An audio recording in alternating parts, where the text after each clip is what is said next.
1892 കേരളത്തിലെ ഉച്ചനീചത്വങ്ങളും ജാതി വിവേചനവും കണ്ട് സ്വാമി വിവേകാനന്ദൻ പറഞ്ഞ വാക്ക് ഈ നാട് ഉള്ളിടത്തോളം കാലം ഓർക്കും. കേരളം ഒരു ഭ്രാന്താലയമാണ്.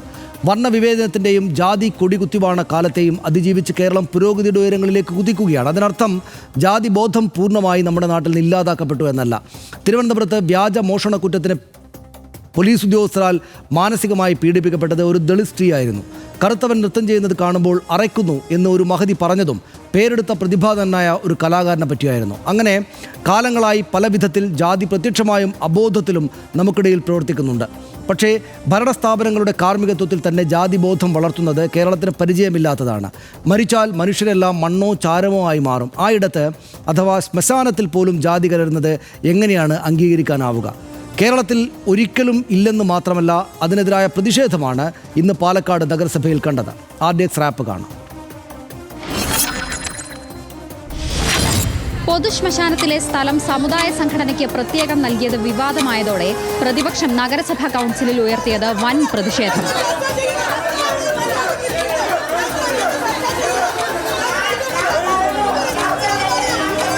ജാതിമതിൽ വേണ്ടേ വേണ്ട എന്ന പ്ലക്കാർഡ് ഉയർത്തി മുദ്രാവാക്യം വിളികൾ. പ്രതിഷേധം കനത്തതോടെ ഷെഡ് നിർമ്മിക്കാനാണ് അനുമതി നൽകിയതെന്നും മതിൽ നിർമ്മിക്കാൻ അനുമതി നൽകിയില്ലെന്നും നഗരസഭ വൈസ് ചെയർമാൻ ഇ കൃഷ്ണദാസ് വിശദീകരിച്ചു. മറുപടി നൽകിയ നഗരസഭാ ചെയർപേഴ്സൺ പ്രമീള ശശിധരന്റെ വാക്കുകളും പ്രതിപക്ഷത്തിന്റെ പ്രതിഷേധത്തെ തണുപ്പിച്ചില്ല. മതിൽ കെട്ടിയതിൽ NSS നിരപരാധികളാണെന്നും നിർമ്മാണ സമയത്ത് നഗരസഭ വേണ്ട നിർദ്ദേശങ്ങൾ നൽകാതിരുന്നതാണ് പ്രശ്നങ്ങൾക്ക് കാരണമെന്ന് UDF ആരോപിച്ചു. നഗരസഭയിലെ ചില കൗൺസിലർമാരാണ് ഇതിന് പിന്നിൽ പ്രവർത്തിച്ചതെന്നും ആരോപണം. കൗൺസിലിൽ ഒരു തീരുമാനമെടുക്കുകയും നടപ്പിലാക്കുമ്പോൾ അട്ടിമറിക്കുകയും ചെയ്യുന്നതാണ് പാലക്കാട് നഗരസഭയുടെ രീതിയെന്ന് LDF കൗൺസിലർമാർ വിമർശിച്ചു. ചെയർപേഴ്സണാണ് ജാതിമതിൽ കെട്ടാനുള്ള എല്ലാ ഒത്താശയും ചെയ്തതെന്നും LDF കൗൺസിലർമാർ ആരോപണമുയർത്തി. RDX rap news Malayalam.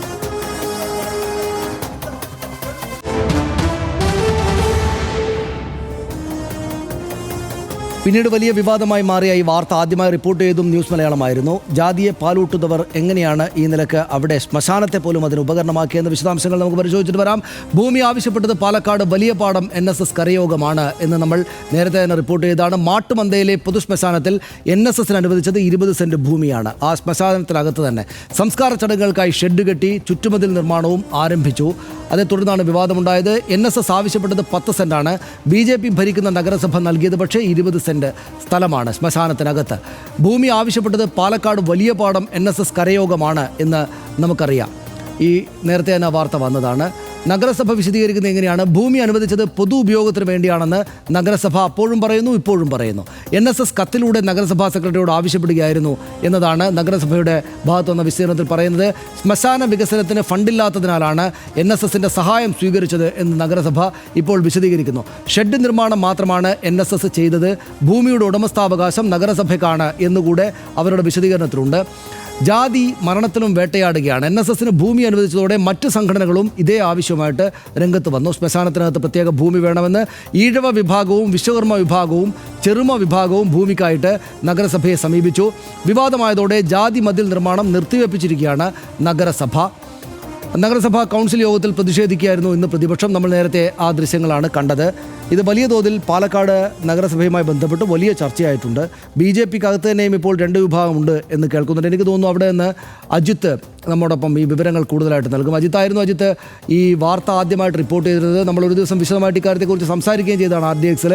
ഇന്നിപ്പോൾ ഈയൊരു പ്രശ്നമുണ്ടായതിൽ കുഴപ്പമാണ് എന്നൊരു തോന്നൽ നഗരസഭ അധികൃതർക്കുണ്ടായിട്ടുണ്ടോ? BJPക്ക് തന്നെയും ഇതൊരു തിരിച്ചടിയായിട്ടുണ്ട് എന്ന തോന്നലുണ്ടായിട്ടുണ്ടോ? പ്രതിപക്ഷം അതിശക്തമായിട്ടാണല്ലോ ഇക്കാര്യത്തിൽ അവരുടെ പ്രതിഷേധം രേഖപ്പെടുന്നത്. എന്തായിരിക്കും, എങ്ങനെയായിരിക്കും ഇത് പരിഹരിക്കപ്പെടുക?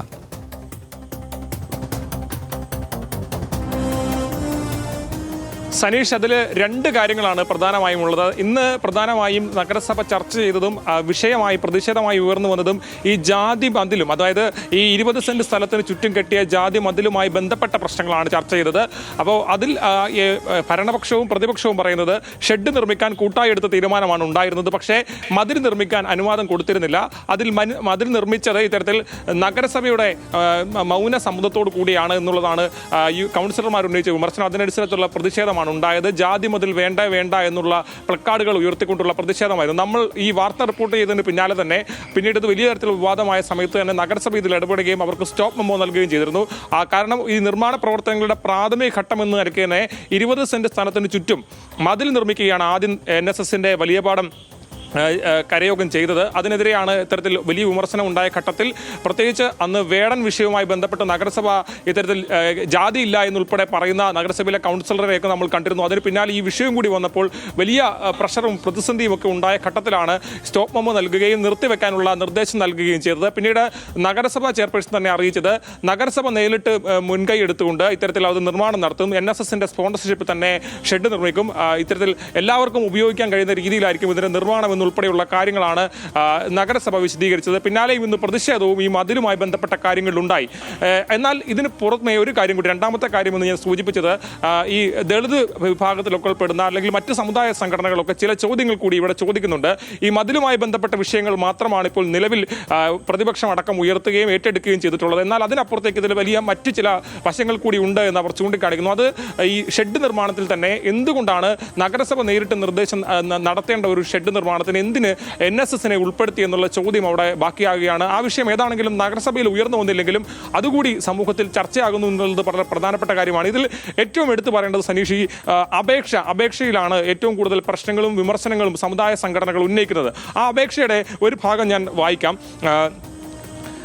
10 സെന്റ് സ്ഥലം അനുവദിച്ച് തരികയാണെങ്കിൽ വലിയ പാടം NSS ഏറ്റെടുത്ത് എല്ലാ സമുദായങ്ങൾക്കും പ്രതികൂല കാലാവസ്ഥയിൽ ഉപയോഗപ്രദമായ രീതിയിൽ കൂടുതൽ മൃതദേഹങ്ങൾ ഒരേ സമയം സംസ്കരിക്കുവാൻ വേണ്ട സൗകര്യങ്ങൾ ചെയ്യും. അതായത് പ്രതികൂല കാലാവസ്ഥയിൽ ആണ് മറ്റു സമുദായങ്ങൾക്ക് കൂടി ഉള്ളത് എന്നുള്ളൊരു അവ്യക്തത നിറഞ്ഞിരിക്കുന്ന ഒരു അപേക്ഷയാണ് ഉൾപ്പെടെയുള്ള കാര്യങ്ങളാണ് സമുദായ സംഘടനകൾ ഉയർത്തുന്നത്. അതായത് എല്ലാ സമയവും എന്നതിന് പകരം പ്രതികൂല കാലാവസ്ഥയിലാണ് ഇത്തരത്തിൽ എല്ലാവർക്കും ഉപയോഗിക്കാൻ കഴിയുമെന്ന് പറയുമ്പോൾ അതിലൊരു അവ്യക്തതയുണ്ട്. പക്ഷേ ആ അവ്യക്തതയെക്കുറിച്ച് ഇതുവരെ പ്രതികരിക്കാൻ നഗരസഭ തയ്യാറായിട്ടില്ല. സമുദായ സംഘടന അതുകൊണ്ട് തന്നെയാണ് മറ്റ് സമുദായ സംഘടനകൾ ഇത്തരത്തിൽ സമീപിച്ചുകൊണ്ട് ഈ കാര്യത്തിൽ തങ്ങൾക്ക് കൂടി അവിടെ ഇത്തരത്തിൽ സമാനമായ ഷെഡ് നിർമ്മിക്കാനുള്ള അനുവാദം തരണമെന്നുൾപ്പെടെയുള്ള കാര്യങ്ങൾ പറഞ്ഞിരിക്കുന്നത്. ഒരൊറ്റ കാര്യം കൂടെ അജിത്ത്, അതായത് ഈ പറയുന്ന മരിച്ചതിന് ശേഷം പിന്നെ എന്ത് ജാതിയാണ്? എല്ലാവർക്കും അവിടെ വന്ന് ശ്മശാനം പൊതു ശ്മശാനമായിട്ട് ഉപയോഗിക്കാൻ പറ്റേണ്ടതാണ്. പ്രത്യേകിച്ചും ഒരു പൊതു സംവിധാനത്തിൻ്റെ, ഭരണ സംവിധാനത്തിൻ്റെ ഒരു പൊതു കാര്യത്തിന് വേണ്ടി വെച്ചിരിക്കുന്ന ഒരു സ്ഥലമാണ്. അപ്പോൾ അത് തിരിച്ച് പൊതു ശ്മശാനം എന്ന നിലക്ക് ജാതിമത വ്യത്യാസമില്ലാതെ എല്ലാവർക്കും ഉപയോഗിക്കാൻ പറ്റുന്നൊരു ശ്മശാനമായിട്ട് അത് മാറുക എന്നതിലേക്ക് തിരിച്ചു വരുമോ? ആ ആവശ്യമാണോ യഥാർത്ഥത്തിൽ പ്രതിപക്ഷം ഉന്നയിക്കുന്നത്?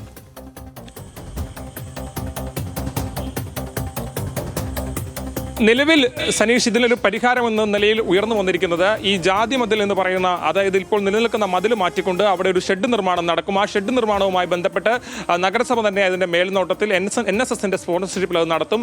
നിലവിൽ നഗരസഭയും ഈ NSS ഉൾപ്പെടെയുള്ള സംഘടനകളും പറയുന്നത് തങ്ങൾക്ക് ഇത്തരത്തിൽ മതിൽ കിട്ടിയതൊരു ജാതിയുടെ അടിസ്ഥാനത്തിലല്ല, കുറച്ച് സാധനങ്ങൾ ഉൾപ്പെടെ മോഷണം പോകാതിരിക്കാനുള്ള ഒരു ക്രമീകരണം എന്ന നിലയ്ക്ക് മാത്രമാണെന്നുള്ളതാണ് പറയുന്നത്. പക്ഷേ അവിടെ വളരെ പ്രധാനപ്പെട്ട ചോദ്യമുണ്ട്.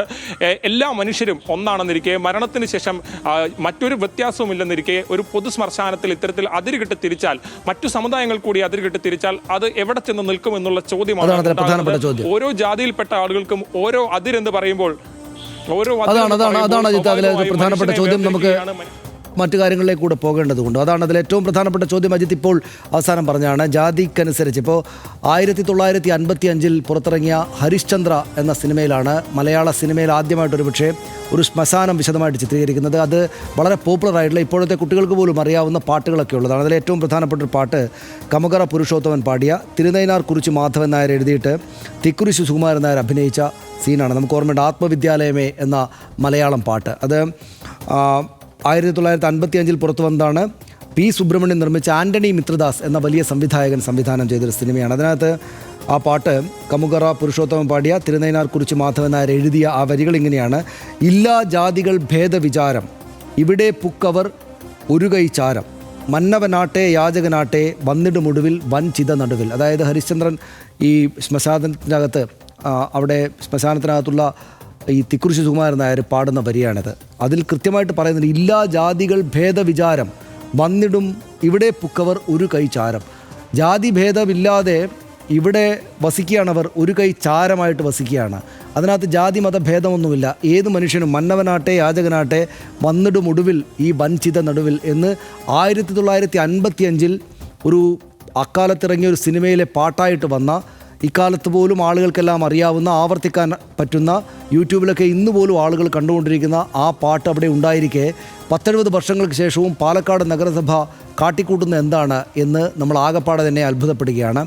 ഇത് ഇത്രയും കാലത്തിന് ശേഷവും ശ്മശാനത്തിൽ ജാതിയുണ്ട്, മരിച്ചു ചെല്ലുന്ന സ്ഥലത്ത് പോലും ജാതിക്ക് മതിലുകളുണ്ട്, ജാതി മതിലുകളുണ്ട് എന്ന് തെളിയിക്കാൻ വേണ്ടി ഈ പാലക്കാട് നഗരസഭ നടന്നത് അങ്ങേയറ്റം നാണം കെട്ട ഏർപ്പാടാണ് എന്ന കാര്യത്തിൽ യാതൊരു സംശയവുമില്ല. അവിടെ പ്രതിപക്ഷത്തിൻ്റെ അതിശക്തമായിട്ടുള്ള സമരം ഉണ്ടാകുന്നു, അത് ദൃശ്യങ്ങളായി തന്നെയും പുറത്തേക്ക് വരുന്നു എന്നത് ആ നിലക്ക് ആശ്വാസം നൽകുന്നതാണ്. പ്രതിപക്ഷ പാർട്ടികൾ രാഷ്ട്രീയ വ്യത്യാസം ഇല്ലാതെ ഈ ഭരണപക്ഷത്തിനെതിരെ ഇമാതിരി ഒരു കുഴപ്പമുണ്ടാക്കിയ, നാണം കെട്ടൊരു പ്രശ്നമുണ്ടാക്കിയ ആ കൂടത്തിനെതിരെ വലിയ സമരം നടത്തുന്നത് വലിയ ആശ്വാസകരമായ കാര്യമാണ്. നമ്മൾ ഇന്ന് കാണുന്ന കേരളം ഒരു ദിവസം കൊണ്ട് രൂപപ്പെട്ടതല്ല എന്ന് നമുക്കറിയാം. പലവിധ സമര മുന്നേറ്റങ്ങൾ കൊണ്ട് നമ്മുടെ പൂർവികർ നേടിയെടുത്തതാണ് നമ്മൾ ഇന്ന് അനുഭവിക്കുന്ന സൗഭാഗ്യങ്ങളെല്ലാം. മാറുമറക്കാൻ തുടങ്ങി അക്ഷരം പഠിക്കാൻ വരെ നാം പോരാടിയത് ചരിത്രത്തിൽ നമുക്ക് വായിച്ചെടുക്കാനാകും. എന്നാൽ ഒരു പൊതു ശ്മശാനത്തിൽ ജാതി തിരിച്ച് മതിൽ കെട്ടി മൃതദേഹങ്ങൾ സംസ്കരിക്കാൻ അനുമതി നൽകിയിരിക്കുന്നു പാലക്കാട് നഗരസഭ. വർഷം 2025 ആയിട്ടും മൃതദേഹങ്ങളിൽ പോലും ജാതി തിരയുന്നത് കേരളത്തിന് ചേർന്ന കാര്യമല്ല. പൊതു ശ്മശാനത്തിൻ്റെ 20 സെൻറ്റ് സ്ഥലം സൗജന്യമായി നൽകി എന്ന കാര്യവും എതിർക്കപ്പെടേണ്ടതുണ്ട്. ഷെഡ് നിർമ്മിക്കാൻ അനുമതി നൽകിയതിൽ ഭരണപക്ഷത്തിനും ഇടതുപക്ഷം ഉൾപ്പെടെയുള്ള പ്രതിപക്ഷത്തിനും ഒരേ നിലപാടായിരുന്നു എന്ന കാര്യവും ഞെട്ടിപ്പിക്കുന്നതാണ്. ജാതിയെ തിരികെ കൊണ്ടുവരാൻ പല വിധത്തിൽ ശ്രമം നടക്കുന്ന കാലമാണ്, അത് എതിർക്കപ്പെടണം. നിരന്തരം ശബ്ദമുയർത്തേണ്ട വിഷയമാണിത്. നാർഡിക്സ് കരുതുന്നു തിരുത്തലുകൾ ഉണ്ടാകുമെന്ന്, കൂടുതൽ മെച്ചപ്പെട്ട സമൂഹമായി നാം മാറുമെന്ന് പ്രത്യാശിക്കാം.